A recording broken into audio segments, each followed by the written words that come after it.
What up, everybody? Let's see, where's Eliza? Oh my, they changed things. Alrighty. Hello. Go live with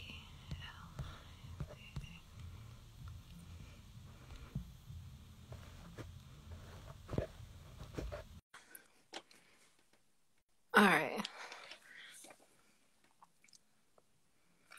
Trying to get Eliza on here, you guys. Hey, I see you. Hi! Hi. Perfect timing.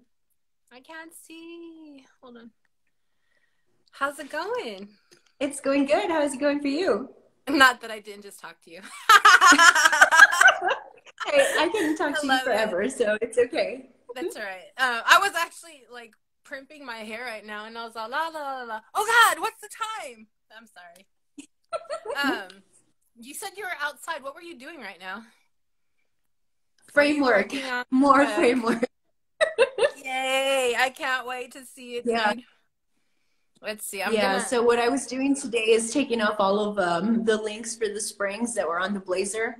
And I had done most of them already, but there was still a couple that I needed to get off. And of course, they're like rivets and trying to get them cleanly. So yeah, I have metal stuff in my hair. Me too, but it's makeup. I'm such a nerd. All right, let's see. We got Aiden here right now, so let's just kick it off real quick. Hi, everybody. Happy New Year. Happy New Year. Welcome back to the Welding Women Syndicate. So we're going to kick it off and do something a little bit different tonight. Instead of me interviewing, I'm going to be the interviewee. So that means I'm going to be turning the reins over to Eliza tonight. And that's going to be interesting, so have at it. It's all yours now, my friend.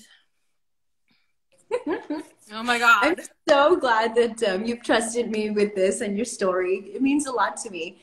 As you know, the page means a lot to me too. And wanted to, I mean, you've been giving us a great platform to share everybody's stories and like how they got into welding, as well as like what welding means to them and their course, like going to school and then getting like an apprenticeship or getting their job and their discipline. I wanted to know more about you and how you got started. Alrighty. All right. So what are we going to talk about tonight? Let's talk about... I'm going to put the hat on. Ooh. Like I'm going to school tonight. My hair is wild. All right. That's good. Oh, thank you. All right. First question. What was it about welding how did you get introduced, and what was it about welding that you knew that you had to be in the industry? Okay, so there's two parts to this. Originally, I was in real estate investment. And welding is one of the skills that I didn't have. So fast forward that, I ended up getting into a really nasty divorce. And I had to hang out with my former club.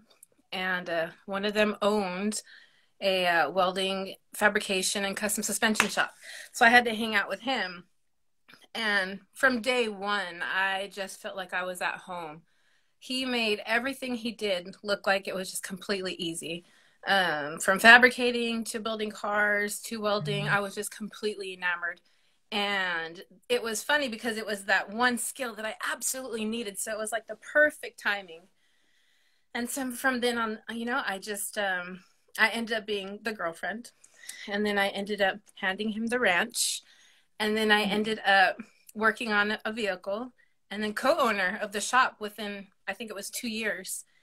And, you know, wow. I think I had my hands on, I don't know, 85 to 90% of the builds in that shop. And I was in love. And there was really no instruction there. It was just basically, you do this and you watch me do it so you can do it. So there was no formal education in the beginning. And that was fine. I guess I had no choice. You know what I mean? We had to get stuff done. Hey, but apprenticeship is the best way to like dive in. I mean, it's your dive. Well, you got to pay the bills. You know what I mean? So it really wasn't like I had any choice. So, you know, I liked to actually have electricity and eat.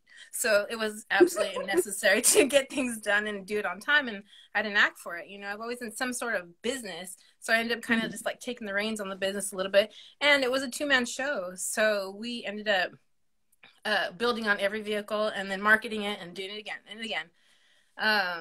A couple years into that, we ended up going out to Arkansas. And there was a point where we were building a brownie shop out there, and there was just like a plateau. You know, we couldn't do anything further. We're in the middle of a build. We're in the middle of a new state. We were just like very much like in a place where we didn't know what to do yet. We couldn't actually 100% work on vehicles yet, and we were not done with construction. So we both took on day jobs, and it was one of those things that we were taking on the day job to pay for the dream job, to pay for the other job, you know, so it was kind of crazy. So within that time, I decided to go to college. And one of the plans that we had when we initially moved out there was for me to start building like custom furniture for the vehicles that we were building, control arms, fuel cells. So I was like, TIG welding, cool. I don't know nothing about it. All we did was MIG weld. So that was what I was going to do. I was going to go to college to learn how to TIG weld. Doesn't work like that when you go to college. And I didn't know that, you know, so I just jumped headlong into a degree program. I went to ATU Ozark, and fantastic school. But you learn stick welding first. And I've seen that you learn stick welding at most programs first, is you learn stick welding. And then we went into MIG and dual shield, and then TIG welding was the very last thing. Well, once I had stick welding under my belt, you know, I was like done. Like I certified, I went and got a golden skills. I got an apprenticeship with the company that we had a job with, air gas. I just completely forgot about TIG welding. I absolutely love I mean, I still don't really like it, but you know, like I quickly learned in college that there was like deficits, you know, like is that fair to say that? I hope they're not watching. I'm sorry, guys, but it's true. With every program, there's some issue. You know what I mean? Like, maybe they don't like a certain process, or you know, the South doesn't necessarily like women who weld, and I learned that quick. So you know, there was like luxuries that were not afforded to me, unfortunately. So I was basically learning on my own, and I excelled. I did great. I certified first in my class. Every process, and I know someone will challenge me on that, but I was not there one day. I think I got sick or something, so somebody got to certify before me, but I passed that test, and it was my flex core dual shield vertical up, and I passed it. Just because the teacher didn't pass off on it, in my head, it's very important, you know what I mean? So truly and honestly, if we're going to be honest here, I got the certification first. So I'm such a jerk. I'm very competitive, all right? I'll be the first one to do that. But you know, when we went through to TIG welding, we were basically left, it was I don't know, not necessarily a course. It was like I don't know. We were just sitting there basically going through the metals. Nobody necessarily showed me positions. But once I got into aluminum, whew, loved that. But no one was necessarily skilled enough to show me how to do so. So, you know, 2 years of this, and I was more interested in the stick welding. I wanted to get my 6G. I wanted to go work on big metal. I wanted to go work on the pipeline. I then started developing the ability to teach. And I know people, it sounds crazy, but like I'm older, and it's like you can be shown something one time and you can do it. You know, like I think a lot of people say this, but once you're a welder, it's basically all the same in many processes.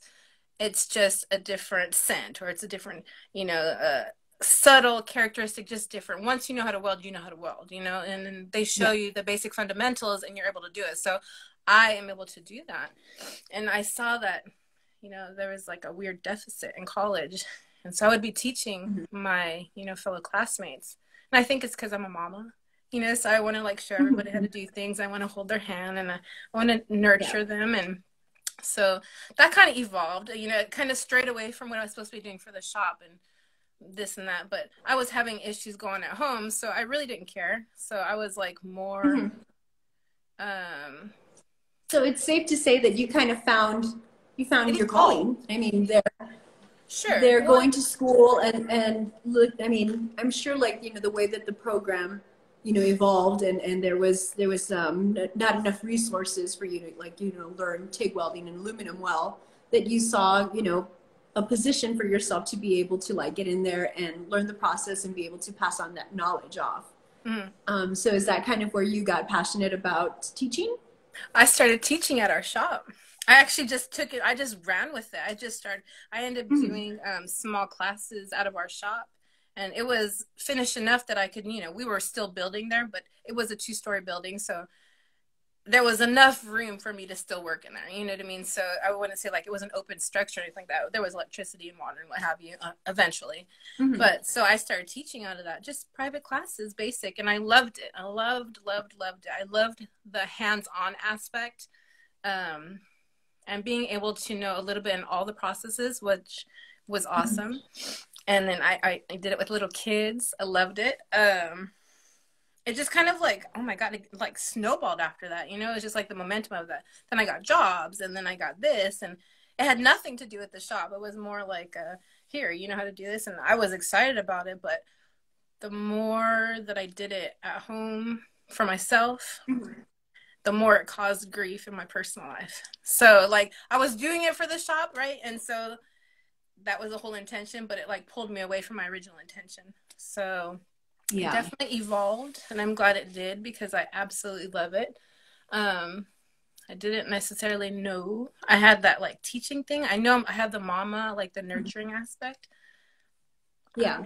I just evolved into it. You know what I mean? I actually, I went to try to get a job in Odessa, Texas, last year. No, 2 years ago. And I said no, ended up coming back to California. And that's, kind of how I made my way over to here teaching. I'm from California, so bad timing, especially with COVID right now. But it's actually been very cool. So, but yeah, it's like it has so many different parts on how I started and where it began. But the Cliff's Notes version of it, that's what it is. That is so interesting. So do you miss the real estate side of things? And Okay, so I actually have that still. I know. When I came here, so when I first got to California, it was what, a year ago now? A year and 3 months, or whatever it is. I was like, okay, so I want to teach. Like, I absolutely want to teach. That's cool. But I didn't know what school to go. I live in Corona, funny enough, I live in Corona. I know. Dun, dun. I'm not familiar with the area, so I had to like figure out where the colleges were, and I was gonna join a union. Like, I just want to do it all. Like, I love welding. I don't really care what it's going to be. So really, I got here and I was like, what am I gonna do? You know what I mean? So I didn't necessarily. I don't know. The teaching thing, I don't know where the heck we're going with this, but so we were talking about kind of like, I mean, you were already established as a real estate person, and then you transitioned into the shop and then welding. I got the licensing. I still have the licensing. I did it again. Like, I've had it 3 times, and once again, welding stopped me, and I love welding more. And one of my buddies is actually like, you have to follow your passion. I like both of them. Yeah. But like, you can have both. You can't do both. I mean, we were definitely talking about it. Originally, like, my automotive career was supposed to be throughout college, and then it just once I went to college and then did a couple of years of my discipline, and I found out I didn't like it, and so I went back to what my original passion was, and that's kind of how I ended up back into the automotive and welding realm. But I find it interesting that you did one whole discipline first, and then no, hold on. I've done like 10 disciplines. So it's funny.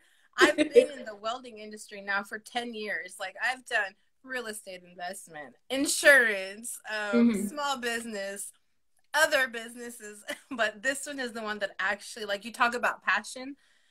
I like doing business. I like welding. I like anything that can work with my hands. I like to be artistic, but welding has actually held my attention for a long, long time.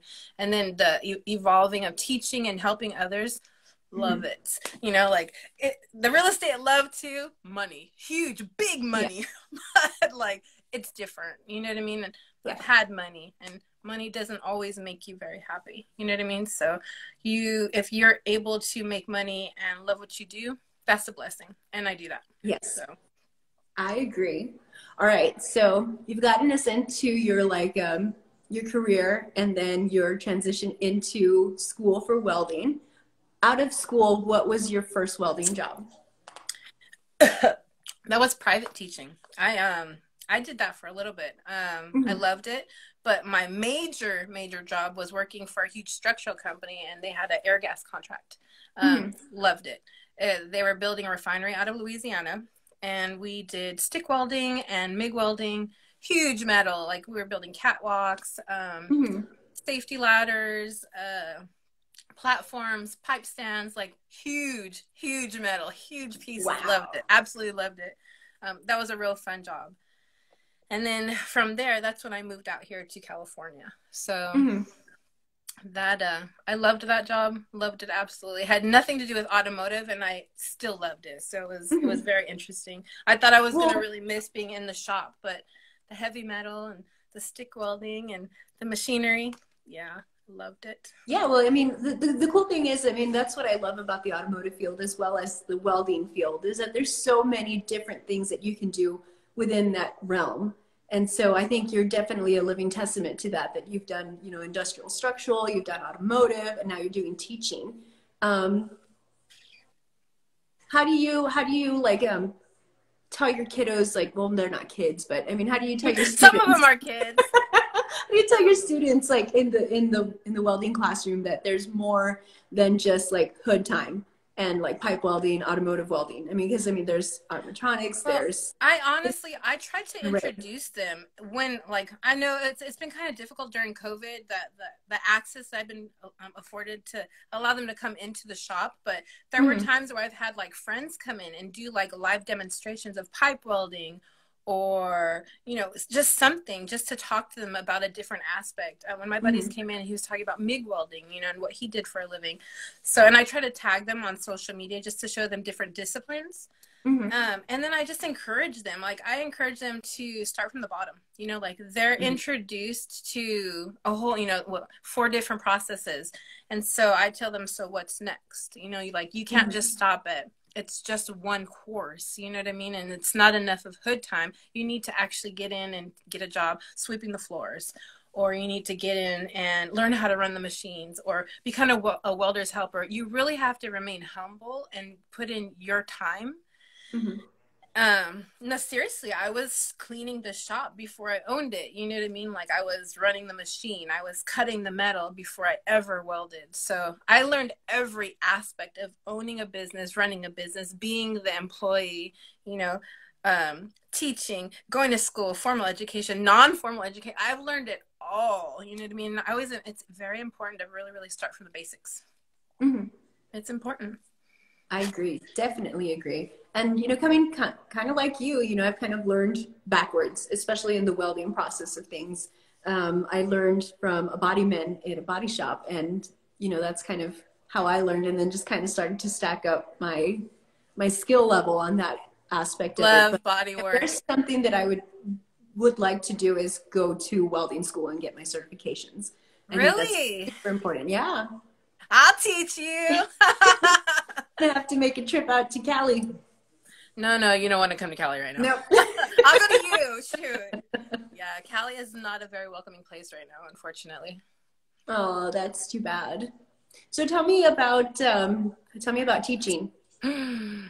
God, probably one of my favorite jobs ever. This is my first opportunity to do it on a big scale. I Hmm. work for a community college out of San Diego County. It's Oceanside to be exact. I work for Maricosta, Hmm. and it's cool.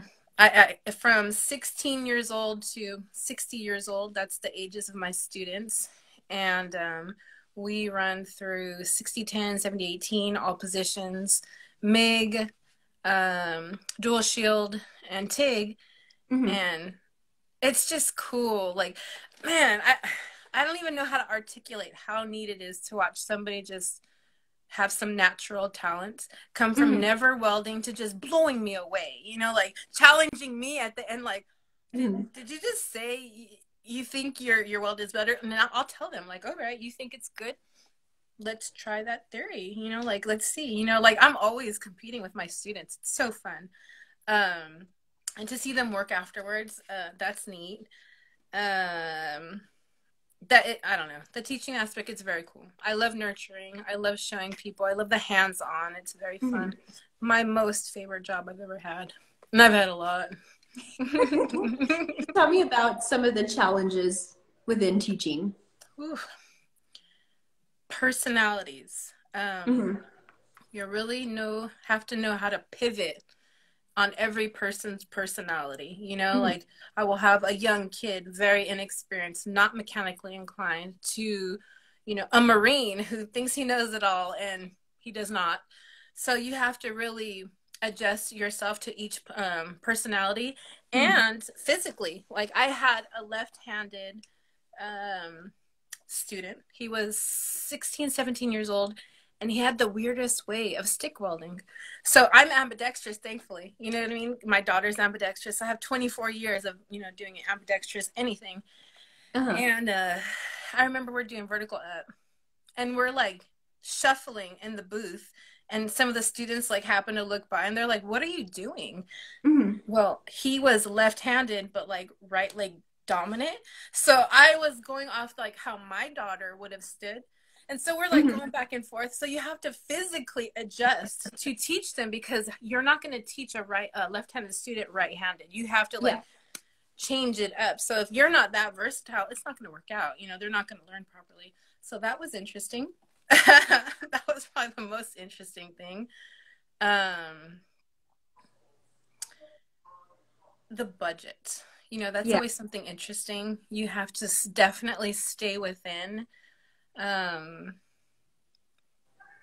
Sometimes my students come in and they have like background issues, substance issues, and I don't even know sometimes what to say. I remember telling one of my students one time, "You're an excellent welder. You would be a lot better if you came to school and you slept the night before," you know, because they went and partied all night or whatever. And he came to me and he was like, "I have an issue with drinking." And I just wanted to cry, you know, I just wanted to hug him and be like, "It's okay," you know, like, or like when they test, they get really hard on themselves, and, you know, I can't make it any easier for them. I can't do it for them. I can just encourage them and tell them to be a little bit more graceful and be a little bit more humble and give yourself some time. Like I tell them the one time when I was testing out for ESMA, for stick welding, it took me 12 tries before I could show my teacher, because he was already like, "I don't want to see it unless it's perfect." So I tell them that story, and they're like, "What? Aren't you perfect?" And I'm like, "Hell no, I'm not. I'm far beyond. Trust me. Like, hell no. No, it's like a mentality when you start welding. You're like this like superhuman force. No, you are not. You know, and you have to quickly learn that. You know what I mean? Like, you are human. You may be a badass, but you're still human. And when you're learning, it is so hard. And like when you bust a test, oh God, I've had the worst. And I just have to tell them we have to do it again. You know, like I can't do nothing about it. So yeah, that part. That's hard. That part. I take that part home.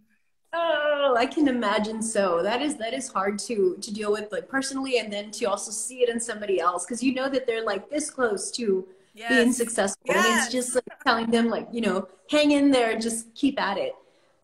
That's definitely why I was really attracted to your page and loved all your posts and stuff, because you were very very truthful about like the whole process itself, that it's not perfect welds all the time.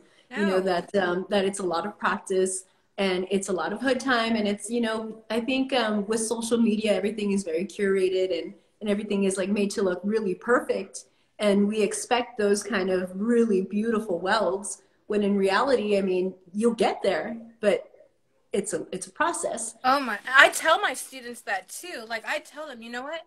Your first instinct is to go onto social media and find all these cool welding pages, because you want to fit in, because you know what the language, you now are more comfortable saying certain things, and you do those things, and so you want to participate, but you see these mind-blowing perfect welds, and it's just really unrealistic. And I tell them, you're not going to get there for a very long time unless you are absolutely 100% just naturally talented, and still you're human. You know what I mean? Like, a lot of people only just post the most beautiful stuff, and that's cool.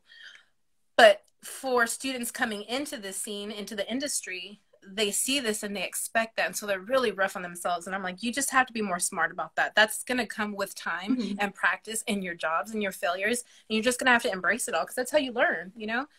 And some of them listen, some of them don't. I can only, you know, you can only just give them so much information. They're going to take what they want. So I try to show as much. Like, I'll show, like, I don't know, like during certification, I don't get to weld too much. It's more me busting out a few welds for them and then letting them go, or doing demo. So that part, I think, I don't necessarily like as much, because I want to just be welding all day. But I try to just show sometimes the good and the bad, and I'll just do it randomly, because it's important to see that, you know what I mean? And if they know the person, they're like, oh, well, she posted, it's okay. It is okay. You are not perfect. Don't try to be there. It's really hard to live by, and don't set yourself up for failure. You know what I mean? Yeah, I do love that about you, that, you know, you're very, you make the, you make the, like, the community that you've started to build, you know, in both your personal page as well as Welding Women Syndicate, is that, you know, that there is space for learning, for growing, and for, like, all the questions that we're afraid to ask. And so kind of wanted to touch upon how the page began. Oh, yes, I love it. Well, this is such a great story, though, right?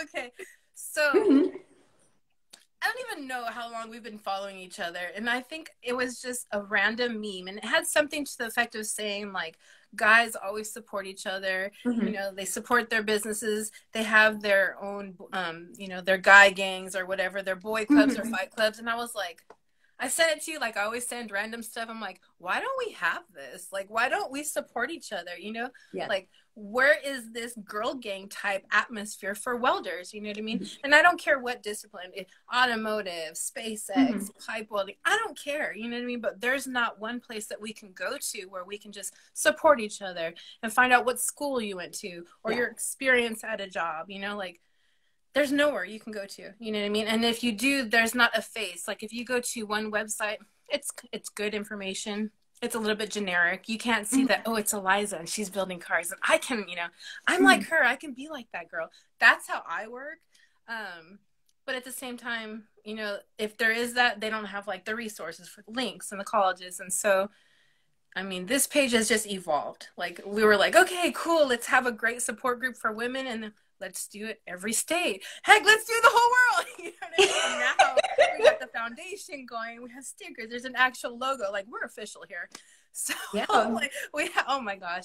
Like, it's still evolving. Like, this year is going to be insane. But it's just basically a place where we can have a safe space so we can talk about the good things and the bad things and the ugly things about the industry and try to make a change. You know what I mean? And just be there to support each other, support our businesses, you know, find out what schools we can go to, find out, you know, what art classes we could take, you know, I don't know, just all encompassing welding, you know, in one space. So that's the whole point of this page here right now.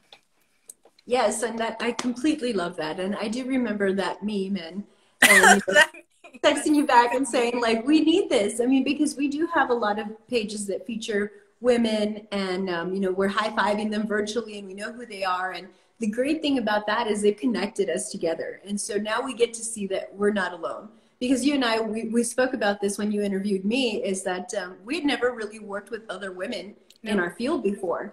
And that's sad. And because we know that there's a lot more women that are doing this. And, you know, now that we have a collective together and we're all talking to each other, you know, it's now what? And so the now what is presenting itself as, you know, as a resource page, as, you know, where we can get together and talk about, you know, hard issues, pay, you know, unfortunately harassment sometimes, online bullying, shop bullying. Like, there's a lot of things that come with any job. Sure. But you know, when you're a woman in the trades, like, it just seems to compound and make you feel terrible and make you wonder if you've made the right choice. And so we've talked about this a lot, and over like our countless hours of phone and text, you know, how much like we need to be there for one another and say, hey, you know what, it's a hard day today, but tomorrow will be better. And so And hold on. Can you back up a little bit? Can I see that you are finally wearing the sweatshirt? yes. Like 2 weeks later. When I finally made it out to like my few bucks. I like that arm there too. Throwback to car club days, man. Right? That's when you're in your vehicle. You know, when you're in your vehicle, people know what's up. I know. Yeah, Always comes back to right. car clubs. But yeah, this is so true. It's very important for the ladies to have just a space, you know, like, you know, they're going to see these faces, they're going to resonate with somebody, and they're going to be like, hey, you're in California, what school is near you? Or what teacher? Or, you know, what was the best process to go? You know, did you like it? You know, all those different things that you don't necessarily get from one website or this other website. You know what I mean? All in one space is what we're trying to do. And we're doing it. So it's so exciting. So within how long has the page been up, been live? About 6 months? Has it been that long? I think it's well, been about. The page was originally another one, and it was similar. It was more encompassing all trades. I'm not an all trades lady. I'm a welder. I love welding. I do lots of different things, you know, like I have a lot in my background, but I identify as a welder. You know what I mean? Like everything I do is a welding aspect, you know, like welding stuff on my cupboard, you know, welding welder in my truck, you know, I teach welding, like I talk about welding, I wear steel toe, you know, like that's just me. So even my hat says welder on the back, you know, like that's what I am. Yeah. So I wanted to just have a welding page and somewhere for all ladies to go to, and not just stories. I wanted more than stories. I wanted resources. I wanted a place where we can make a change. I wanted to show diversity because that's something we just don't see. A place where everybody is comfortable, you know? So that's the whole goal of this page right now. So how many ladies Mike you interviewed? Hi, Mike. How many let me see, 12? Has it been 12? I think we were doing one a week, and then it was 2 a week, and then the holidays came, and I've been off for 3 weeks now, just because like I took the month off for December. I think Paige was the last one. You've been busy. No, well, you doing like, you know, finding I own the website now, so I went in and bought the domain. I got stickers made. I had a new logo coming out.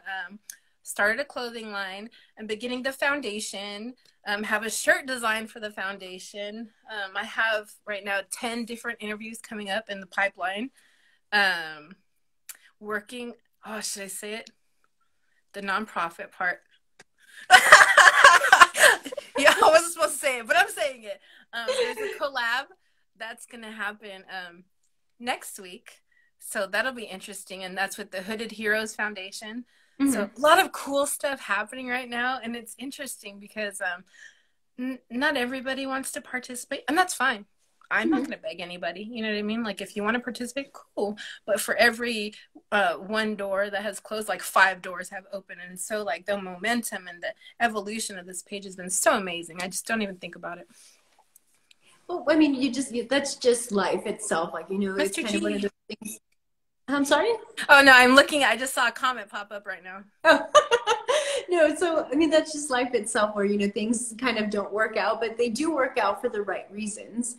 And I think what you're doing with the page is absolutely amazing, especially in the sense that you're changing it up and it's not just one discipline of welding, it's a whole array of welding.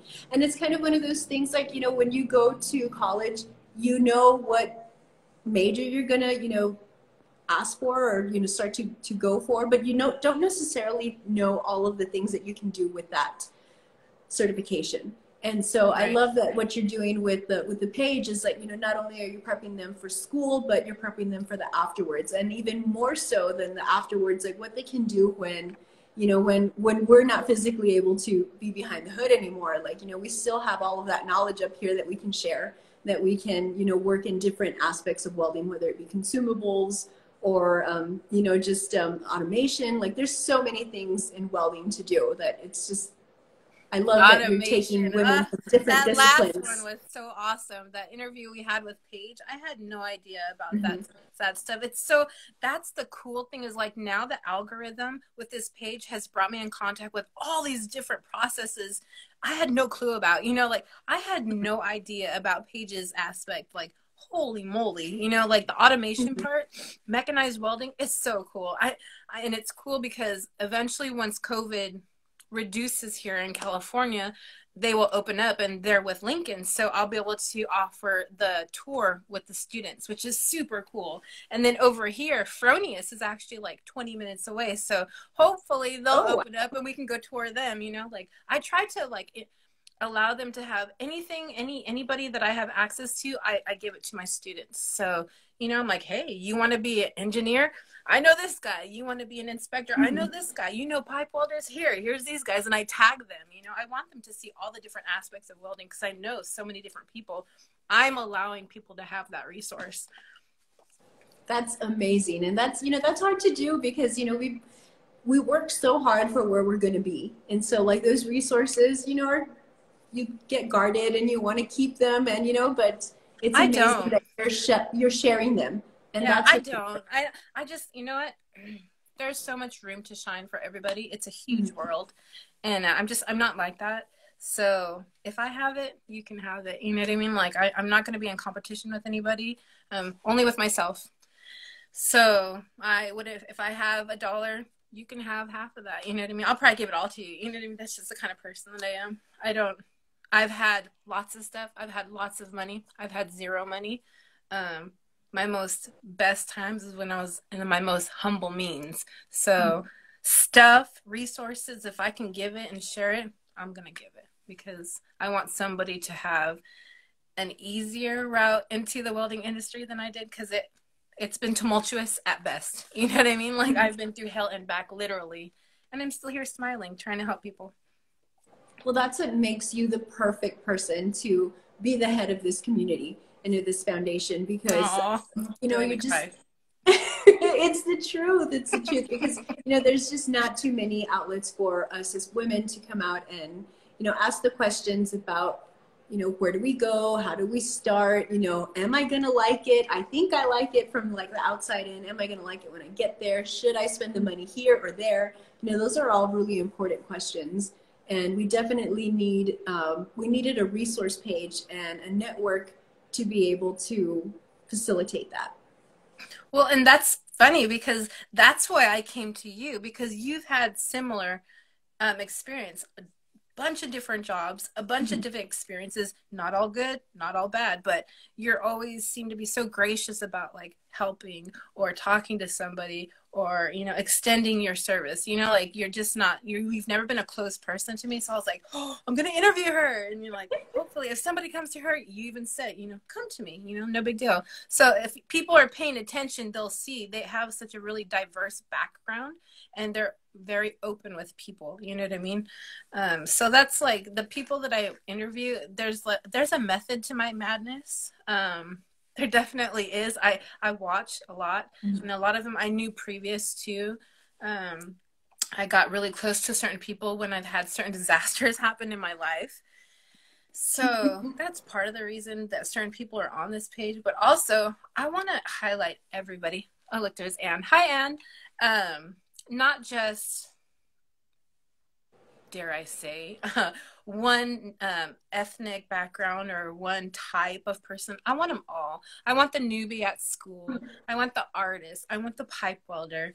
I want the quiet person. I want the loud person. You know, like I want the Mexican girl. I want the black girl. I want the Asian. You know, like I want them all. You know, we are all welders. And I want someone to just be able to resonate with that person and hopefully like they can feel their story and get into welding in some aspect, because I've had so many different jobs in my life. This is the one where I actually felt like I was at home. Like this is where I was supposed to be. So I want somebody else to feel that.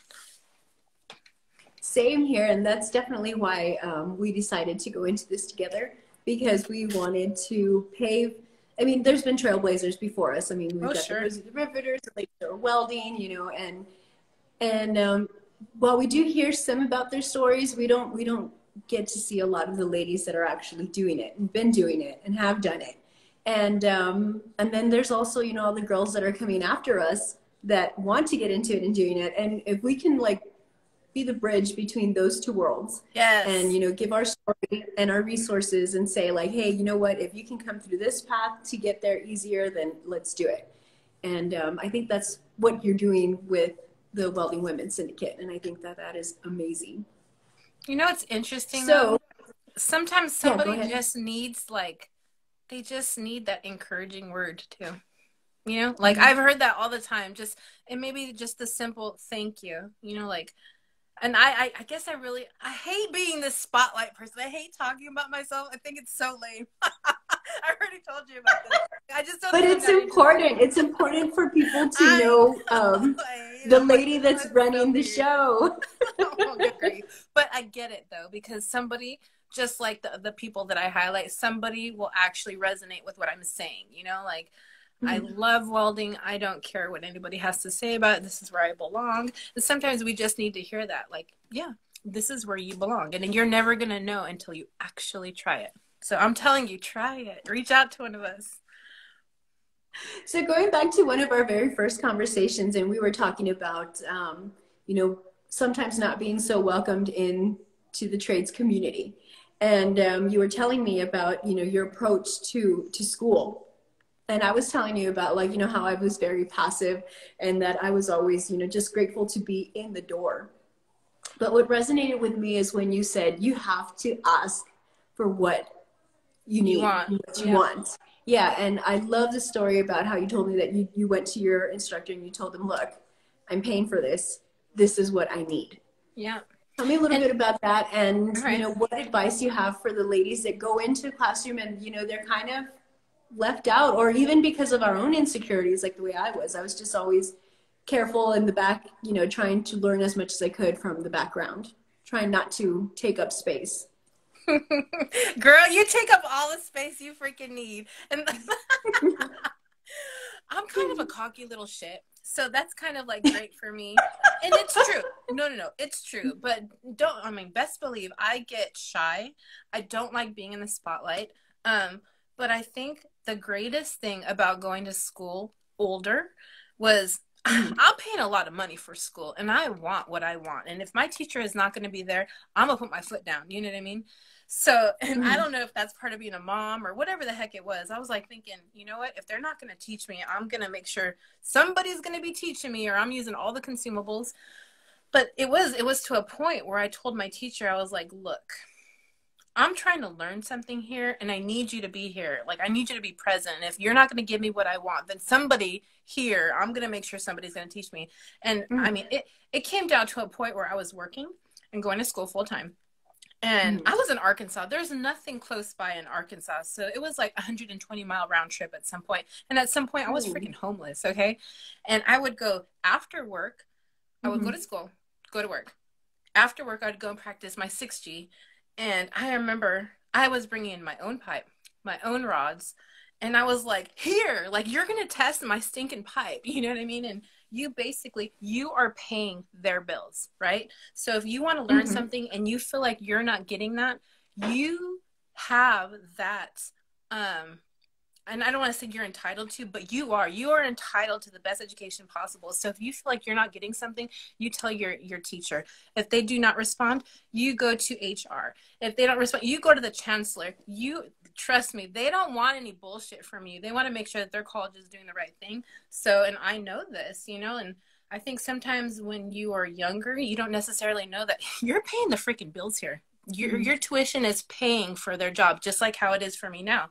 So when a student comes to me and I'm teaching, I'm like, hell yeah, like, this is what you want. This is what we're going to do. Because I was in that same position in college.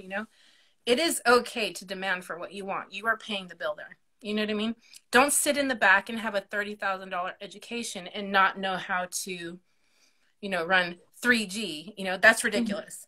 Or you don't know how to use a hand grinder, or, like, that Yeah. is just insane to me. You know what I mean? And I've heard these stories, like how I would see it all the time. The kids would be young and they're standing around, and because they had a friend in the pipeline, they're just here. Like, why would you waste your money to get an education when you're just standing around, you know? Like, if you're going to go to school, be serious about it. It goes both ways. You know what I mean? Mm-hmm. Hold on. I want to see this real quick. No matter what age, some people don't ask for what they need. This is so very true. You know, you have to kind of have a plan when you go into Mm-hmm. a program. You're paying for it, whether you're paying for it or your parents are paying for it.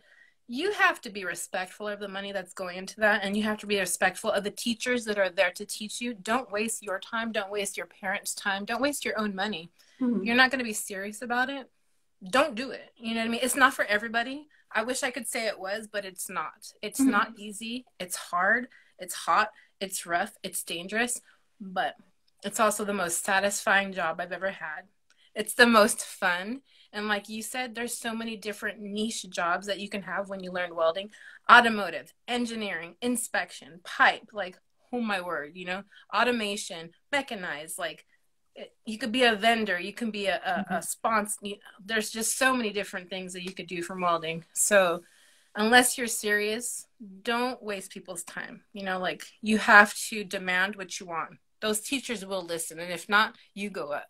Like, Well, and that that's is also a super important, takeaway from college experience over to your work experience, and talking about pay and talking about growing within the company and taking on more responsibility or even becoming an advocate for other female welders or for other trades, in general. I think we definitely need to start asking more for what we need and what we right. want and where we want to be and have that short-term goals, long-term goals. And so how would you say that now that you're on the other end of that asking and you're the teacher, how has that made you a better advocate for ladies and for the trades in general? There's a deficit, you know. I didn't know where to go when I went into Mm-hmm. college. I just knew that I needed to learn how to TIG weld for my shop, and I wanted to TIG weld aluminum because that's what fuel cells were made of. I Mm-hmm. didn't know where to go though, so that was the issue. You know, I was in a state where I had no idea. I don't know anything about Arkansas. I was completely a fish out of water, and I really didn't know anybody. You know, I was in a town of 4,000. My high school had 4,000 people. You know what I mean? So I was like, I didn't know who to go to, so I just found the nearest college that had a welding program, and I went for it. But would I have changed it? No, because I want the experience.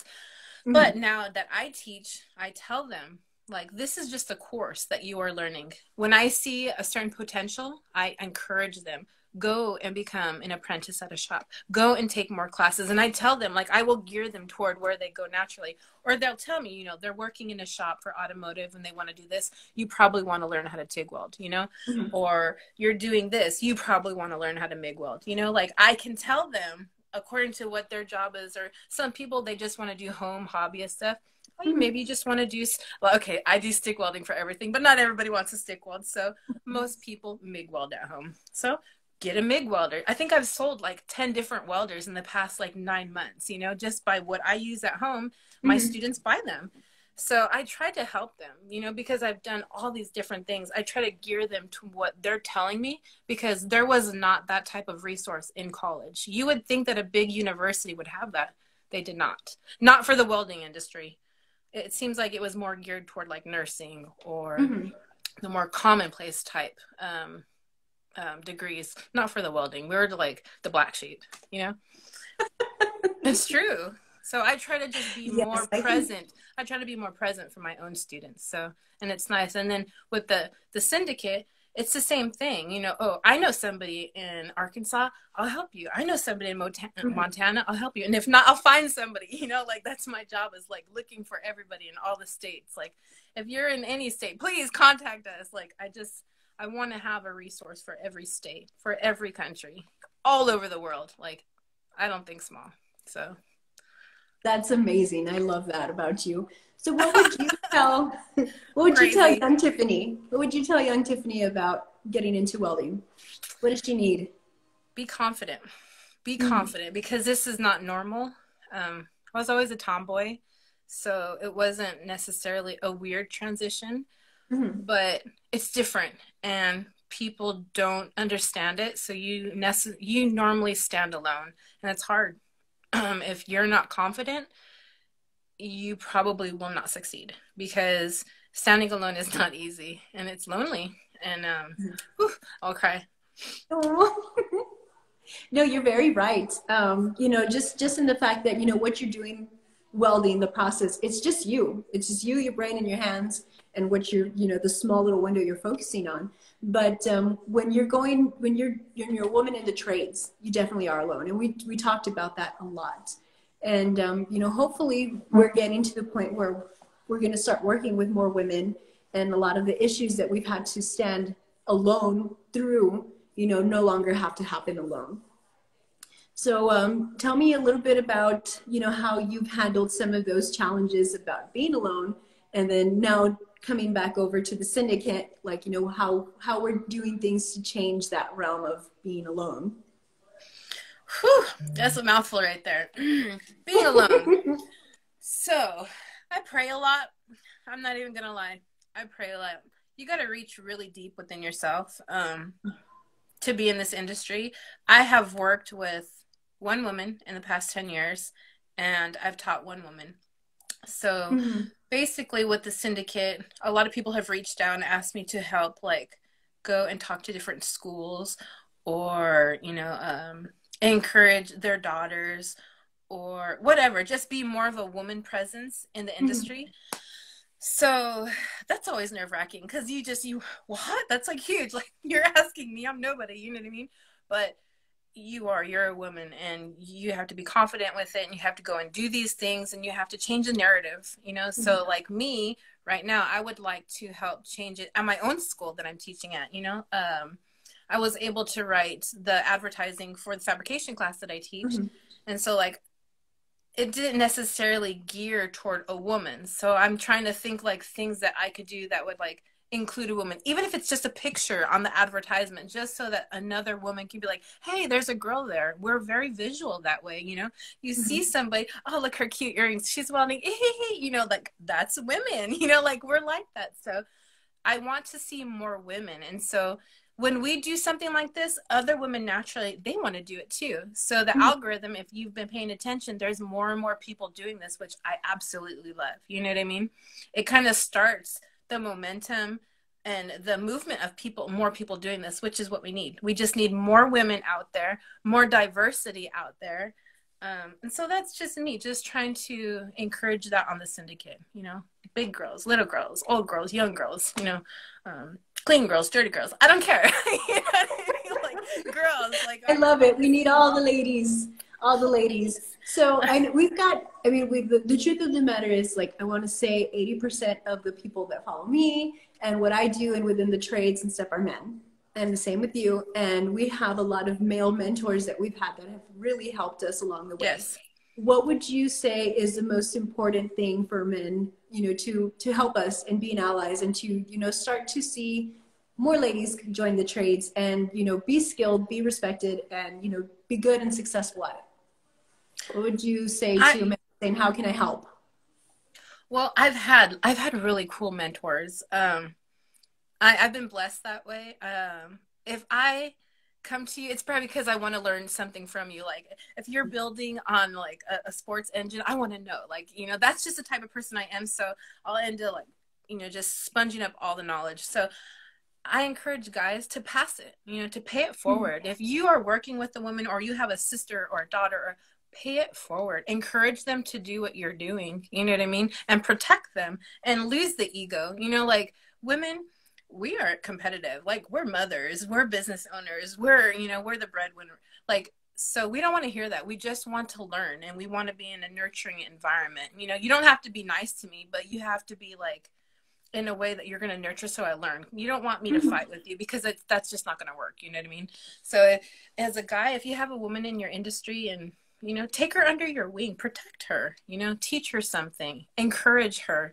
You know, if you see something going on, you know, report it, you know, like, take care of the women. It's so important. We created you guys, you know what I mean? Like, reciprocate that, like, help us, you know, it is very helpful. I remember working at the Cherokee Casino in Oklahoma. I was one woman and 500 men, right? And like I didn't even think about it, you know, until I heard one of the HR ladies, she came in and she was doing paperwork and then she left and she was like, one woman out of 500, huh? And like the guys walked me to the casino and they walked Mm. me back and I didn't even think about it. I always thought of myself as a dude, you know, like, cause I'm the guy, I'm like, I'm working, I don't care, you know, but like, Mhm. if you really open your eyes, you're like one woman in 500 and that's freaky, you know? So, Yeah. but my crew, like they protected me, you know? So that was nice.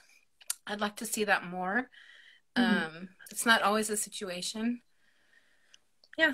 Embrace the ladies around you, you know? Don't Mhm. try to date them either. Yeah, yeah, They're there's not there for that. They're there to work. yes, yes. Um, yeah, so I love how you brought that up. I mean, Only it's hard because, though. You know what I only mean? because, there I have been in situations where I think it's a mentorship and, it's thought of as something else on the other end. Sure. And, those boundaries get kind of muddled and stuff. But what would you say to a lady, to keep those boundaries and keep those, those working relationships and keep everything moving forward in a healthy manner? Don't blur the lines when it comes to work.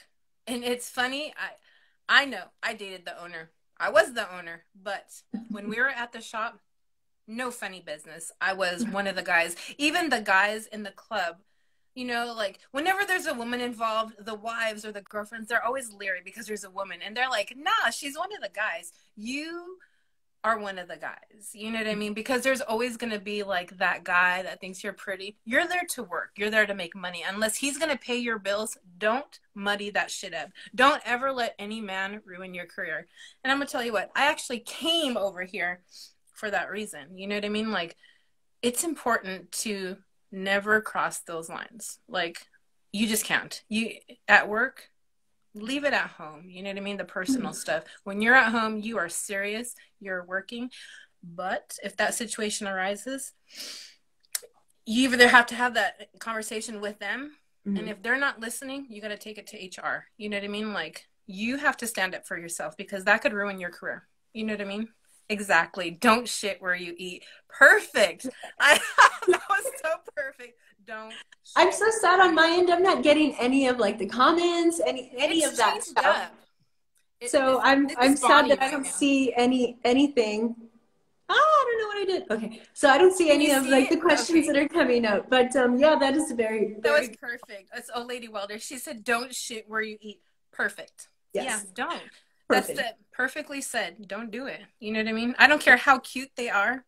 No, because it's a very small industry. Hmm.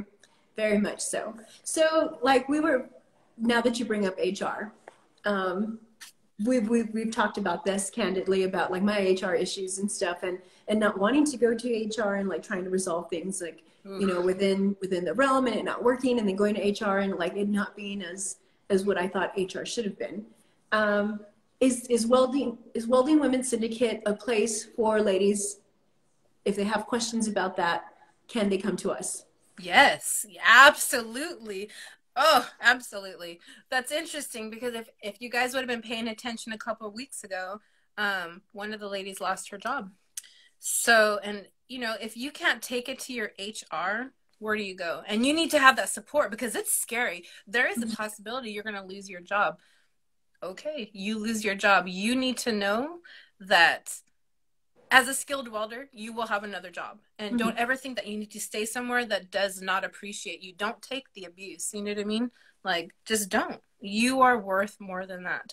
So, and I think ladies need to know that just because you got your foot in the door doesn't mean you need to stay. It's a learning lesson. We move on. You know what I mean? Right. So, it I don't want to say like be that quote unquote Karen, you know, anytime a situation occurs, you got to actually take some of the knocks, you know what I mean? Yeah. Sometimes you may have to talk some shit. Sometimes you have to endure it, whatever. But it gets to a point where there's some type of like abuse or it's something's wrong with your production or Yeah. you're feeling afraid for your own safety or there's an issue with your money, you take that to HR. And if they don't listen to you, you take it to the owner. If they don't listen to you, there's this thing called social media, sweetheart, and we will help you because this just not right. You know what I mean? And that's the whole point of this, is that you do not have to stay, and don't let anybody ever try to browbeat you into submission and thinking that you have to stay, or because you pay the bills, there's another job.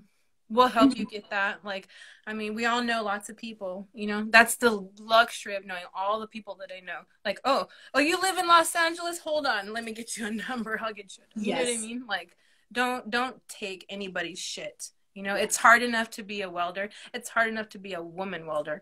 But then to have the bullshit from your job, don't take it.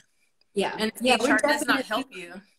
Oh yeah, there's definitely other mediums to get, you know, companies to do with the right thing. And really that's the only way that, you know, we're going to progress forward as women in the industry, and as, like, you know, help the industry out in a whole. Because I mean, whatever stuff that's happening to us is also happening to men. And the sad thing is that, you know, they have bad shops, they have good shops. But the thing of it is that when you go into the trades, you're just so happy to be there, and you're going to roll with the punches. You're one of, you know, you're the last man on the totem pole. But yeah, when it starts to affect production and your livelihood, your money, and your safety, yeah, those things need to be brought up. And me and you talked about Welding Women's Syndicate, that's something that we wanted to be part of. You know, we wanted to be able to make sure that the ladies knew that they had us to fall back on, ask all these hard questions on. And, you know, because the truth of the matter is, when you're alone and you're under the hood and you're going through all of this and you're thinking, I'm going to be blackballed from the very industry that I love. So you do get scared and intimidated to talk about hard things. But having this sisterhood and, you know, having this camaraderie. And I love that, you know, that our page is open to both men and women, because then, you know, that gives us perspective on their side and our side, and how we can make things right together. So where do you see this page going in the next year? Wow. Goodness. Honestly, so in a year, I am going to, so at the present time, I am going to push a little bit more on merchandise, because there are certain items that I want to be sold that will help build up a foundation. So the foundation, what I want that to be primarily is some type of like scholarship opportunity for a woman to get into welding. There's grants out there and there's scholarships, but I will like reevaluate in about 6 months to see how much money is in there. And to see what we could do with it. But I want it to basically to help lift up a sister in the industry. You know what I mean? It's so expensive, you know, the clothing, the hood, the transportation, you know, like there's just so many different aspects going with, you know, sometimes if you're going to school full time, you also have to work, you know, like you have to live, you have to pay the bills, you know, like I holy moly, it is not easy. So if I can make it a little bit more easy for somebody, and then they don't back out because, you know, they weren't able to financially do it. And some people say that's a cheat. Maybe it is, but it is what it is. I want to help somebody in this industry. You know, I want to help them make an easier path. So maybe they're the most glorious welder ever, but they dropped out because they couldn't afford to get to school. You know what I mean? Like, holy moly, I drove 120 miles a day to get to school. Like, whoa, you know, like, I just loved it so much, and it evolved to such a huge thing that I wasn't going to let it go. But sometimes there's ice and there's tornadoes, and like, I really didn't want to do that. You know what I mean? But I loved it so much, I wasn't going to get it. But, you know, like, you still got to pay the bills, and you still got to have tires. And I want that money to go to somebody, you know what I mean? That's in the industry, going to get some type of education so that they know that they're going to have a food for a day, or, you know, they're going to have clean jeans or steel toes to wear to school, you know, or, you know, childcare if they have a kid, whatever it is that they need. I want somebody to be supported. So that's the whole point of the syndicate now, is to help somebody. And then eventually in a year, and actually I will realize this in about a month, we will reach worldwide reach. And I'll talk more about that. I'm not going to let everybody know what's going on, but yeah, that's kind of the cool thing. So we've done the States, and we've done Canada, and hopefully I'll get all the provinces, but I am now going over the water for one of the next interviews. So that's interesting. Yay. Very cool. And that's the coolness about social media. Yeah, dude. Like, oh my God. So that's happening. And then I'm not going to tell you guys everything because I don't want you to know that. But I want this to be like a worldwide phenomenon. So, and it's already happening. So that, and then there's a 5-year plan for this. I'm not going to talk about that yet. Okay. But fair enough. locally, hopefully within the next 6 months, I'm going to be doing my own thing here. With COVID, I'm so like tied to what I can do open to the public. So we'll see on the timing of that. But yeah, I mean, it's just, I want to be able to be like, we're the Syndicate, you know, like the Syndicate, when you think about it, the name comes down to like what, cartel, right? Because those people get shit done. That's what I want us to be known as. Those welders that get shit done. You know what I mean? So no negative connotation there. No, definitely. So lots of plans, not necessarily 100% answered there. Some secrets still, but lots of things. Focus on the foundation a little bit more. Make it evolve into the nonprofit, because we got to have the accountability, obviously. And then worldwide domination. But yeah, for real, like that's where it's going. So kind of cool. From then on, it's more than cool. It's amazing. It's amazing what you've accomplished in such short amount of time. And within your schedule, your schedule is crazy. I don't sleep, you know, like I don't need sleep. It's not even necessary. I live on caffeine. It's no big deal. I love it. I don't even care. You know, like I can sleep when I'm dead. It's no big deal. So it's true though. Like I'll be up at like 2:00. I'm designing something else. I'm like talking to somebody in another country. Like, you don't need to sleep, man. It's cool. Whatever. Hey, Kenny. Kenny doesn't sleep. See that? He doesn't sleep. But yeah. All right. So last question of what I feel that everybody needed to know about our fearless leader. Oh God. What inspires you? What keeps you going? So I just had a message from a little girl, Northern California, and she told me this, and it's not verbatim. I wish I would have wrote it down. She said, "Thank you. Thank you for having a community where I feel so welcome. I appreciate the support, and that's all she, just thank you." And I told her that she basically made my year. It's Ella. I don't know if she's in here. I love her. She's so cute. She's the sweetest thing ever.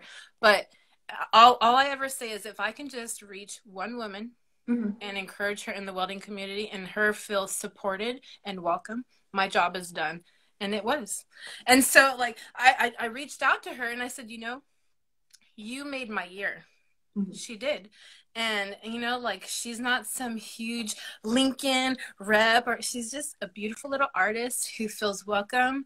She welds and she's supportive, and gosh, that made my whole year. Like my job is done there. But then it just like fuels me on to like do more, and it's like she's paving the path for all these other women, and it's such a cool feeling. So that's what inspires me. That's what keeps me going. That's getting me all misty-eyed because stop it. I can see it. Just because it's our young ladies that are getting into the trades and they're interested in stuff, they're just so important. And it's always inspiring to see them be so wide-eyed and excited about things, that we see day in, day out, and we see the ugly, and we see the ugly a lot. And so to see them, be all excited about it, it just reminds you of we have everybody crying. And when it was when it was fun and new and beautiful. And I think we owe it to them and to the ladies that have done their work and, been in the industry and been through the hard and the ugly.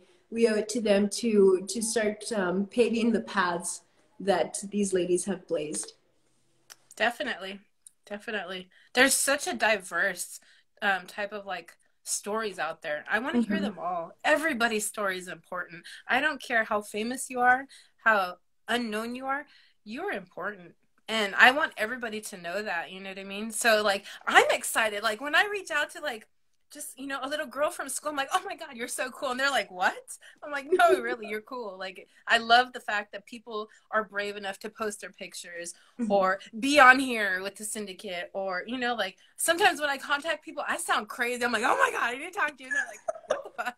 Like, you know, like I'm crazy sometimes. I can't help it, but you know, like that's just me. I appreciate everybody that comes on here, everybody that watches, everybody that supports, you know, open armed or not, like it is all important. So I want everybody to know they're important. Oh, well, that's so sweet of you. And we talked about this a little bit before because you were asking, like, you know, why we needed to have this interview. And we needed to have it because, you know, people need to know who they're talking to, your credentials, and, you know, how it is that you started this and how with such a good and open heart that you started this. Because, I mean, this is a lot of work. And I think, you know, while it's just an IG page, it's not just an IG page. There's a whole lot of, you know, interviewing, background interviewing, and you know, then you do your lives, and then you do all of your due diligence and your homework on the interviewees. Oh yeah. And on top of that, you know, you're designing, like, you know, our gear, clothing, network stuff set up, and so networking. Mm-hmm. I'm still. It's funny because then I'm doing a fabrication class and do welding 101, and then there's certifications, and then I have kids. Like, I don't sleep. I don't care. It's worth it. To me, it's worth it. You know what I mean? Like, if anybody could ever feel the satisfaction that I feel with the community, like they have been more supportive at times than my own family and friends. Mm-hmm. So I want to give that back, and I want somebody to feel that. So when somebody actually reaches out and says that they realize that feeling, it's worth it. I don't need sleep. I just realized 4 hours a night, that's perfect. You know what I mean? Like, that's all I need. So it's worth it to me. That's great. All right. Well, I think we've covered it all. I just really wanted people to get to know you and how great you are and all that you do for crazy. The, you know, I don't know where you find all that energy and I don't either. Stuff, but it's amazing. Caffeine. But yes, I did want them to know who you are and you know, why you're important on our page and what you're doing and what you're going to do. And, you know, just to thank you for everything that you've done in this short amount of time for us. It's definitely been amazing. Oh, thank you. I appreciate that. It made me cry. It's like the third time I've had tears in my eyes. Stop. Aw, Paige, I love you too. I haven't looked at any of these comments. You guys are awesome. I can't see any of your comments. I know. I'm so sad. It's different this time. I can only see so much right now. Vero, yes, we're emotional. We're women. I can't see. Hold on. Let me see. No sleep. True. I can't see. You guys, I'm so backed up on comments. I'm sorry. I haven't seen any of this stuff. Yes, I totally apologize to everybody that's had any questions or any comments and stuff. I cannot see any of them. So sad. As I was really hoping to, like, you know, to kind of integrate some of the questions and comments into our interview. But I know. And I won't be able to see any of this stuff after. I'm sorry, you guys. We're going to have to do it again. I love you all. I love you all. All right. Any party notes that you want to give out? No, I honestly, you knew how much I did not want to do this interview. I hate taking the spotlight. But it's funny because I preach all this about helping ladies and spotlighting these ladies, but yet I don't do it. So I appreciate you digging down and making me come out because it is important. So I do recognize the importance of that. And I appreciate you taking me out of my comfort level, which is what we absolutely need to conquer the world. You guys think I'm not kidding here. That's just my personality. And whenever I say something, I do it. So I appreciate that. And I appreciate your help. Oh my God. I don't know how many memes, comments, calls, texts. So you're very much appreciated. You keep me on track. And I look forward to what we're going to do in the next few months. Yes. So, it's going to be fun and awesome. I know. And I appreciate everybody that's watching, you guys. We appreciate you so much. And I'm going to link all the stuff from Arkansas and all the things that we talked about so that you guys can have a reference point here. And hopefully that will be on the website soon. I am just one person. And Eliza, I need Texas. I'm working on it. Working on it. I know you are. But yes, emotional welders. You guys are so funny. I keep seeing this bottom what says emotional. We're welders. We're still emotional. Don't even I still love, like, Lisa's emotional welders. I loved it. Oh, and just shout out. Thank you. Yes. A total shout out to everybody that, you know, donated for Jesse Combs and that interview. That was awesome. I love that picture. That was awesome. Yes. That is such a sexy, cool picture. Is Money that where your mouth cupcake in is. the background? Yeah, Yes. that's Lisa right there. Emotional. We're welders. It's okay to be emotional. I was crying. Eliza made me cry. You Of made me course, cry. that's Lisa. You guys are awesome. Well, is there anything else that we need to talk about right now? I don't think so. Any of the comments on your end? I can't see them. Hold on. There's a bunch. There's a whole ton of them. I saw one. I was just going through some shit out in the field. Like, dude, leave me alone and let me work. That's Vero. Dude, like, what's up with that? Like, if you're a guy and you're working with a woman in the field, let her do her job. Like, just like Bonnie said, like, let's not shit where we eat. It's very important. It's awkward too. Right? Mm-hmm. Let me see. It says, so true, no matter what age, some people don't know what to ask for. And then Mr. G, this is another college. You're not wrong, but I think it also depends on which school. In some cases, there isn't the resources in every program. This is true. The resources, and he's talking about college versus private. Mm-hmm. You know, I teach at community college, and I see a lot of the different private schools. A lot of my friends are running them. Yeah. But budget, always different. But I've seen deficit in all of them. And I'm just hoping that we could bridge it a little bit with just information. You know what I mean? I'm not a welding school yet. Dun, dun, dun. Yep. Years from that one. But, you know, like there has to be more resources for women, period. Like we're just not marketed that way. You know, it doesn't seem like too many people have their information geared toward women. There is more. And I recognize it. You know, like certain schools, especially Arkansas Elite Welding. You guys are awesome. They're highlighting Michaela. You know, she graduated, and they're highlighting Hannah. So, and I always try to give them a fist bump, dude, because I appreciate that. I see it. You know, the algorithm changes. So I love to see more women highlighted. It's important because if you're not gearing it toward women, women are not seeing it. You know, they're not going to resonate with, oh boy, you know, like, you're not a dude. You know what I mean? Like most women are not. I'm not saying all of them won't, but most women, they want to see a woman so that they can put themselves in that position and see themselves doing that. So kudos to those schools that are doing that. It's very important. WWS going for global domination. Yep. 3 weeks, baby. So going for it, baby. I don't even know who this is. Hey, it's Kenny. Love him. Yeah, but yeah, that's important. I think the ladies of the syndicate that have been interviewed, it's so nice because they have that connected to them now, and their algorithm changes so that you're watching them. And so now your friends, their algorithm changes so they're seeing them. So it's so important to post pictures and tag people and reach out so that you're changing the narrative. You know what I mean? It's very, very important. And if you need help, reach out to one of us. We will help you, you know, and if we can't help you right then and there, we know somebody. We'll find a resource. Like I'm always willing to help somebody. If I don't have the answer, I know somebody that does. You know what I mean? Like we'll figure it out. So, and it'll help all of us. We're going to share it. You know what I mean? Like I'm in a place in my life, like just like we've talked about, that we will talk about our hardships, like the things that we've gone through. And I think it's really important, especially as young women coming into the industry. Hell, old women, you know, like women, period. You need to know that it's okay to have these conversations. So, yeah, you don't have to go through it alone. Paige said she got so many followers after she was on the WWS. That is, we sound like we're the wrestling. The WWS. I kind of like it. We can do that too.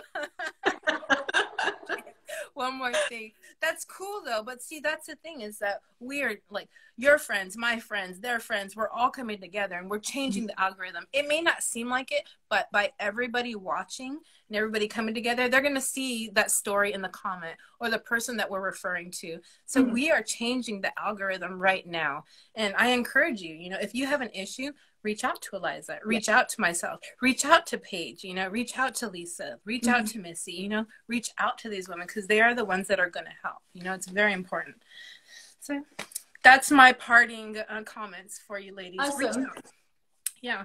Great parting comments. All right. Well, I think I'd like to just extend an invitation to anybody that would like to have any other questions answered or any other issues brought up, like within our interviews and stuff, because I do know, like, you know, we're doing a whole lot of interviews and showcasing a lot of different people, but we're going to start to come around in like our second round and kind of start to talk about like, you know, different things, like either, you know, situations at work that we got to deal with, or like PPE, or like, you know, just different different aspects of the welding realm. And so if you all would have any like questions or any situations or anything that you would like to know more about, send Tiffany and I some questions or literature our way, and we'll find a way to get it integrated into our interviews. Oh, look at, here's another. Watching the live streams and following the WWS, I get exposed more and more to more welding women in programs. Yeah, that's the whole point. We are changing the algorithm right now. So the more we reach out, the more people do it, the more your algorithm changes. We are right now currently changing the narrative right now. So no matter how large you are, how small you are, you're changing it right now for your sisters coming in, for your mother coming in, for whomever, another woman coming in. So we're doing it right now. Yeah. By you watching, you guys, you're doing it. So kudos to you. And thank you. Well, thank you everybody that joined in. And thank you for allowing me to interview. It was a pleasure. You're very welcome. I love you for it. And I appreciate it. And I thank you guys. And yeah, we will see you on the next one, right? Yep. Keep you posted. Have a good evening. Good evening. Good New Year's. Happy New Year. Happy New Year, everybody.